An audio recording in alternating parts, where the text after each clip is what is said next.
Hello! కానమోకు కథావచనం, మోహనవచనం, పరిజ్ఞాన హితభాండం. శ్రోతలకు ఆహ్వానం, నమస్కారం. చదవదగునెవరు రాసిన తదుపరి చదివిన వెంటనే మరువక పలువురికి వినిపింపబూనిన అది ఏ పరిజ్ఞాన హితభాండమౌపో మహిళ మోహనవచనమై విరాజిల్లు. పరిజ్ఞాన హితభాండం లక్ష్యం ప్రతివారీ సమాచార హక్కు. ఆస్ఫూర్తితోనే ఇప్పుడు బండ్ల మాధవరావు విరచితంగా ఒక నివాళి రచన దేవిప్రియ చతుర్థ వర్ధంతి స్మరణగా మీ కానమోకు కథ వచ్చిన శ్రోతలకు మీ కానమోకు స్వరంలో వినిపిస్తాను, వినండి. దేవిప్రియ చతుర్థ వర్ధంతి స్మరణ, బండ్ల మాధవరావు. ఇక వినండి. కవిగా, సంపాదకుడిగా, సినిమా పాటల రచయితగా, వ్యంగ్య కవిగా, రన్నింగ్ కామెంటరీ లాంటి వినూత్న ప్రక్రియల సృష్టికర్తగా, వ్యాపార ప్రకటనల సృజనకారుడిగా, బహుముఖమైన ప్రతిభాశాలి పాత్రికేయుడు దేవిప్రియ. ఖ్వాజా హుసేన్ వారి చతుర్థ వర్ధంతి జ్ఞాపకం. దేవిప్రియ 1949 ఆగస్టు 15న గుంటూరులో జన్మించారు. ఆయన అసలు పేరు షేక్ ఖాజా హుసేన్. తల్లిదండ్రులు షేక్ హుసేన్ సాహెబ్, షేక్ ఇమాం బి. గుంటూరులోని ఏసీ కాలేజీలో బిఏ చదువుకున్నారు. కాలేజీ రోజుల్లోనే కవిత్వం పట్ల ఆకర్షితుడై పద్యాలు, గేయాలు రాయడం ప్రారంభించారు. గుంటూరు కేంద్రంగా అవతరించిన పైగంబర కవులు బృందంలో దేవిప్రియ ఒకరు. పాత్రికేయుడిగా పలు దినపత్రికల్లో పనిచేశారు. ప్రజావాహిని, నిర్మల, ప్రజాతంత్ర, జ్యోతి, మనోరమ మొదలైన పత్రికల్లోనూ, ఆంధ్రప్రభ, ఆంధ్రజ్యోతి, ఉదయం, హైదరాబాద్, మిర్రర్ దినపత్రికల్లోనూ పనిచేశారు. వ్యంగ్య విమర్శనాత్మకమైన ఇతని సమాజానంద స్వామి, రన్నింగ్ కామెంటరీ, కార్టూన్ కవిత్వం ద్వారా తెలుగు పత్రికా రంగంలో కొత్త ఒరవడిని సృష్టించాడు. సినిమా రంగంపై సాధికారమైన వ్యాసాలు రాశారు. దాసి, రంగుల కళ మొదలైన సినిమాలకు స్క్రీన్ ప్లే పాటలు రాశారు.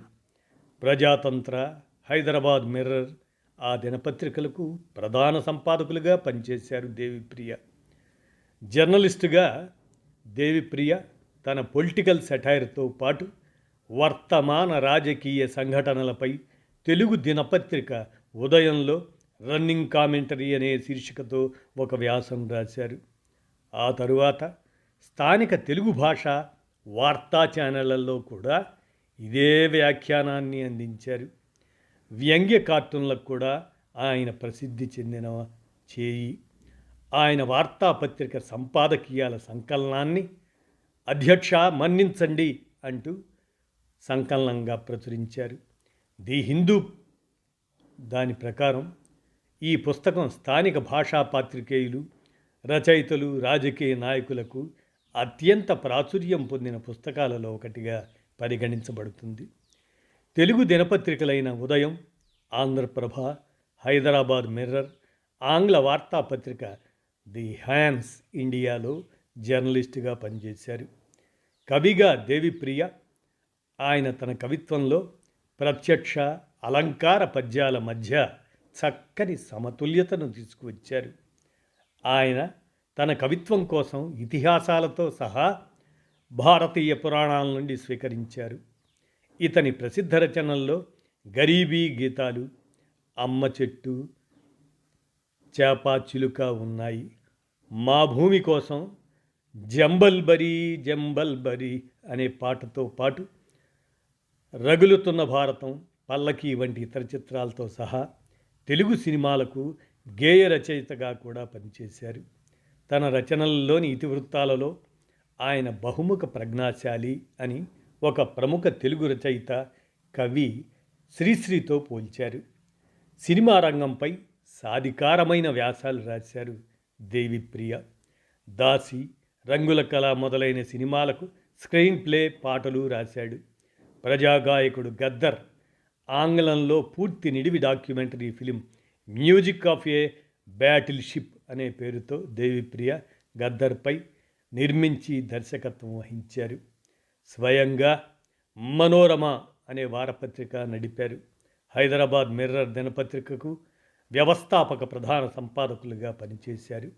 హెచ్ఎం టీవీలో సీనియర్ ఎడిటర్గా బాధ్యతలు నిర్వహించారు.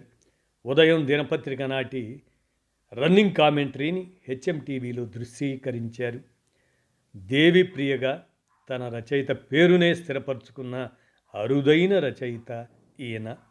ఆంధ్రప్రదేశ్ ప్రభుత్వం ప్రచురించిన 8వ తరగతి పాఠ్యపుస్తకాలు చాలా ఆలస్యంగా విద్యార్థుల చేతుల్లోకి వచ్చాయి.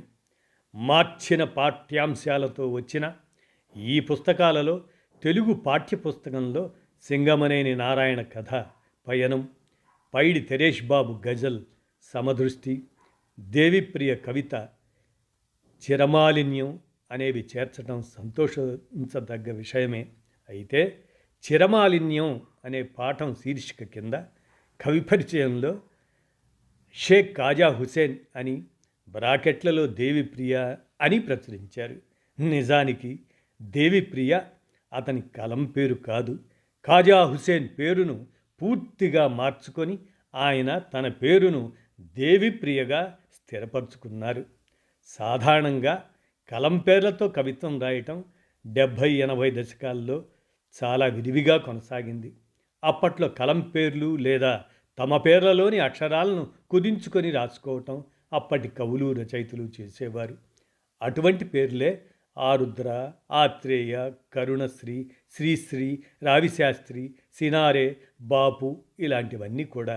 అయితే వీరంతా సృజన రంగంలో మాత్రమే వారి పేర్లను మార్చుకొని కలం పేర్లను ఉపయోగించుకున్నారు. కానీ వారి అసలు పేర్లతోనే వారి లావాదేవీలన్నీ జరిగేవి. అయితే దేవిప్రియ అలా కాక పూర్తిగా తన పేరునే మార్చుకున్నాడు. తాను పుట్టి పెరిగిన తాడికొండను తన ఇంటి పేరుగా మలుచుకున్నాడు. Aadhaar card, PAN card, voter card, bank అకౌంట్ అన్నింటికీ తాడికొండ దేవిప్రియ అనే పేరునే ఉపయోగించుకున్నారు.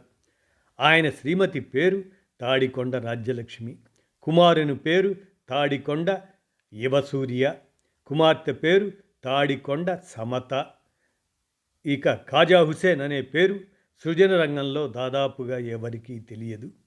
అతి సమీపంగా మెలిగిన కొంతమంది మిత్రులకు తప్ప. కుటుంబ సభ్యులు కూడా ఆ పేరుని ఎప్పుడో మర్చిపోయారు. దేవిప్రియగా ఉండటమే ఆయన అభిమతం కూడా. ఎవరి అనుమతితో దేవిప్రియ పేరును కాజా హుస్సేన్గా ప్రచురించారో ఈ పాఠ్యాంశాల వారు మరి మనకైతే తెలియదు. ఆయన ఎప్పుడూ ఎక్కడా తన పేరు కాజా హుసేన్ అని చెప్పుకునే ప్రయత్నమూ చేయలేదు. అటువంటిది పాఠ్యపుస్తకంలో ఆయన పేరును షేక్ కాజా హుసేన్గా ప్రచురించడం నిజంగా అభ్యంతరకరమే. కవిగా, సంపాదకుడిగా, సినిమా పాటల రచయితగా, వ్యంగ్య కవిగా, రన్నింగ్ కామెంటరీ లాంటి వినూత్న ప్రక్రియల సృష్టికర్తగా, వ్యాపార ప్రకటనల సృజనకారుడిగా, బహుముఖమైన ప్రతిభాశాలిగా పేరున్న దేవిప్రియ పరిచయం పాఠ్యపుస్తకంలో కేవలం 6 లైన్లలో, అది తప్పులతో ప్రచురించడం శోచనీయం. తదుపరి ప్రచురణలోనైనా ఈ తప్పులను సరిదిద్దుతారని ఆశిస్తున్నాను అంటూ బండ్ల మాధవరావు ఆయన దేవిప్రియ చతుర్థ వర్ధంతి స్మరణ అంశాన్ని అందజేసిన మీదట మనం దేవిప్రియ చతుర్థ వర్ధంతి స్మరణ సందర్భంగా మీ కానమోకు, ఈ కానమోకు కూడా దేవిప్రియ గారితో పరిచయం ఉన్నటువంటి వ్యక్తిగా, అలాగనే వారు హైదరాబాదులోని గీటురాయి సంస్థ, అది ఒక పత్రిక, పక్షపత్రిక. ఆ పత్రిక మరి ముఖ్య సంపాదకుడైనటువంటి మలిక్, ఆ మలిక్తో పాటు కానమోకు మిత్రుడుగా రహంతుల్లా మీ కానమోకు మేమిద్దరం కలిసి దేవిప్రియ గారిని పలుమార్లు కలవటం సంభవించింది ఆ గీటురాయి ఆఫీసులో, పత్రిక ఆఫీసులో. ఆ సందర్భంలోనే ప్రఖ్యాత తెలుగునాట అపర ఘంటసాలగా కీర్తి పొందినటువంటి మిత్ర, ఆ మిత్ర గారు దేవిప్రియ గారు రచించినటువంటి కొన్ని గీతాలను ఆయన స్వయంగా పాడి దేవిప్రియ గారికి అందజేసిన అంశంలో మీ కానమోకు, అలాగనే రహంతుల్లా సహకారంతో ఆనాటి ఆ కార్యక్రమానికి దేవిప్రియ గారు వారిని ఈ సందర్భంలో స్మరించుకోవటం, కానమోకు స్మృతి అనుకుంటూ వారి సంస్మరణలో గుర్తు చేయటం, బండ్ల మాధవరావు గారు దేవిప్రియ గారి చతుర్థవర్ధంతి స్మరణ అంశాన్ని అందజేసిన మీదట దేవిప్రియకు నివాళులు అర్పిస్తూ మీ కానమోకు కథ వచ్చిన శ్రోతలకు వినిపించాను వారి నివాళి చతుర్థవర్ధంతి స్మరణగా. ధన్యవాదాలు.